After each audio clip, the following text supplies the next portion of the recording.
अस्सलाम वालेकुम everyone, welcome back to my YouTube channel. दोस्तों, आज का टॉपिक ज़माना कदीम के मशहूर फिलासफी सुकरात के बारे में है।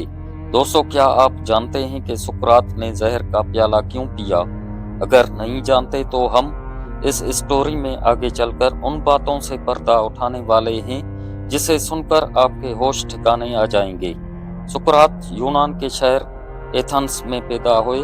वो एक फलसफी था। सुकरात हमेशा हक की जुस्तजू में लगा रहता था। उसके नज़दीक एक महज इल्म हकीकी ही एक ऐसी चीज़ थी जिसे वो काबिल तहसील समझता था। वो अपने हल्काए अहबाब में अक्सर मुश्किल मसाइल पर बहस व गुफ्तगू किया करता था। वो इस उम्मीद में ऐसा करता था कि इस बहस व गुफ्तगू में शायद उसे हक की कोई झलक नजर आ जाए। उसके कई शागिर्द थे।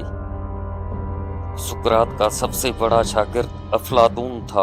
अफलातून ने कई किताबें लिखी हैं जो अब भी दस्तयाब हैं। वैसे भी अक्सर देखा गया है कि हुकूमत वक्त ऐसे लोगों को जो हक की तलाश व जुस्तजू में हमा वक्त लगे रहते हैं, अमूमन उन्हें पसंदीदगी की नज़र से नहीं देखती, क्योंकि हक की तलाश और हक गोई उन्हें भाती नहीं है। एथेंस की हुकूमत को सुकरात का ढंग बिल्कुल पसंद नहीं था। कुछ दिनों बाद उस पर मुकदमा चलाया गया और उसे मौत की सजा दी गई। एथेंस हुकूमत ने सुकरात से कहा, अगर तुम वादा करो कि लोगों से बहस मुबाहसा करना छोड़ दोगे और आइंदा अपना तर्ज़े अमल बदल दोगे तो तुम्हें माफ़ किया जा सकता है। सुकरात ने ऐसा करने से इनकार कर दिया।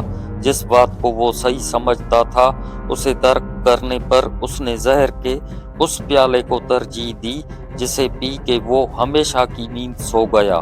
मरते वक्त उसने अपने ऊपर इल्ज़ाम लगाने वालों मुनसफ़ों से मुखातिब होकर इस तरह की तकरीर की, अगर तुम मुझे इस शर्त पर रिहा करना चाहते हो कि मैं हक की तलाश और जुस्तजू छोड़ दूं, तो एथेंस के रहने वालों, मैं तुम्हारे इस एहसान का शुक्रिया अदा करता हूँ।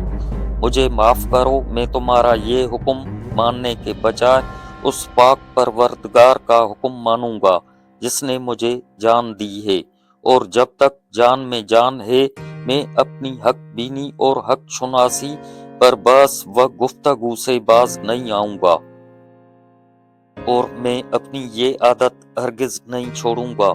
जो कोई मुझे मिलेगा मैं रोक कर उससे यही पूछूंगा कि क्या तुम्हें इस बात पर निदामत नहीं है कि तुम दौलत और इज्जत के पीछे मारे फिरते हो और हक परस्ती यानी अपनी जिंदगी को रूहानी बुलंदियों से माला माल करने की तुम्हें मुतल्लिक फिक्र नहीं है। मैं नहीं जानता कि मौत क्या चीज़ है। मुमकिन है वो अच्छी चीज़ हो, मैं उससे नहीं डरता, मगर मुझे यकीन है कि अपने फर्ज से मुंह मोड़ना ज़रूर बुरी बात है, और इसलिए जिस चीज़ में अच्छाई का इम्कान है उसे मैं उस चीज़ पर तरजीह देता हूँ जिसकी बुराई का मुझे यकीन है। अपनी ज़िंदगी में सुकरात ने इल्म व अदब की बड़ी खिदमत की और हक परस्ती के परचम को बुलंद रखा। बहुत से लोग मौजूदा हालात से गैर मुतमईन हैं, वो उसे बदलना चाहते हैं। सुकरात के शागिर्द अफलातून ने निज़ाम हुकूमत से मुतल्लिक मुख्तलिफ मसाइल पर गौर किया था। इस मौजू पर उसने बहुत कुछ लिखा भी है।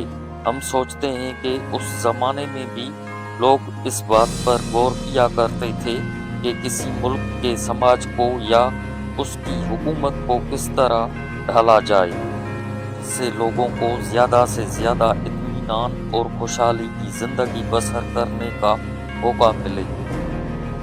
तो दोस्तों, फिर मिलेंगे अगले किसी टॉपिक पर। तब तक के लिए दीजिएगा इजाज़त। स्टोरी अगर अच्छी लगे तो मेरे YouTube channel for you knowledge को सब्सक्राइब करें और कमेंट में अपनी राय का इज़हार ज़रूर करें। शुक्रिया।